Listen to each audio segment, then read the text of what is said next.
কিছু কিছু শাশুড়িরা ছেলেকে বিয়ে করিয়ে ছেলের বউ আনে না, মনে হয় কাজের বুয়া বাড়িতে এনেছে, এরকমটাই আচরণ করে।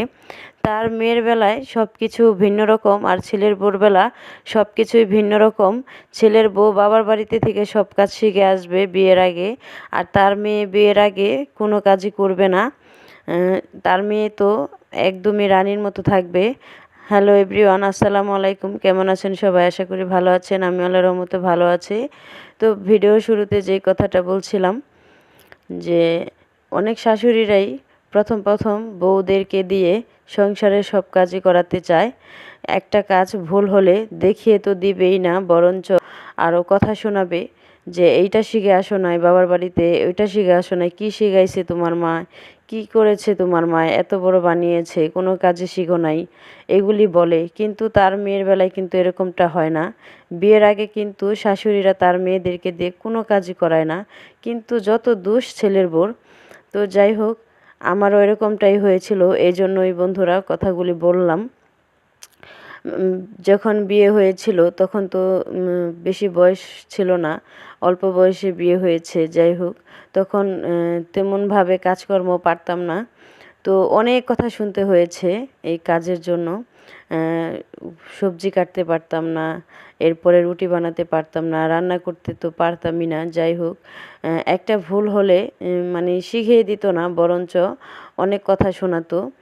আর ছেলেকে যখনই সময় পাইতো ছেলেকে কান পরা দিত। এই যে দেখুন রুটি বানাচ্ছি, আলহামদুলিল্লাহ এখন অনেক সুন্দর রুটি বানাতে পারি। কিন্তু একটা সময় যখন নতুন বউ ছিলাম, রুটিও বানাতে পারতাম না।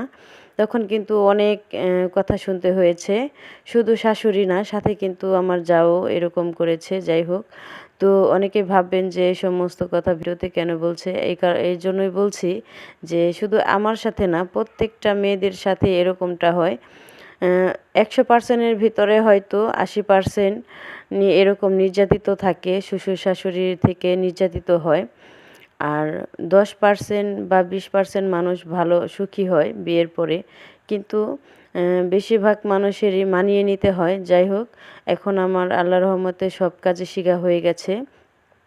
পোলাও রান্না, মাংস রান্না, রুটি বানানো, যে কোনো রান্না। আমি আরও এরকমও রান্না শিখেছি, ভিডিও দেখে, ইউটিউব দেখে তাদেরকে রান্না করে খাওয়াই। তারা কখনো এই ধরনের রান্নাবান্না খায় নাই।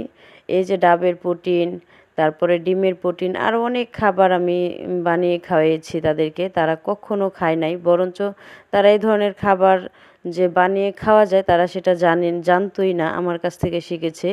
এখন তো আমার শাশুড়ি অনেক প্রশংসা করে যে তুমি যে ধরনের খাবার দাবার বানাইতে পারো, এগুলি তো আমরা কখনোই বানাই নাই। যাই হোক, তো আজকের ভিডিওটা এ পর্যন্তই। ভালো থাকবেন, সুস্থ থাকবেন।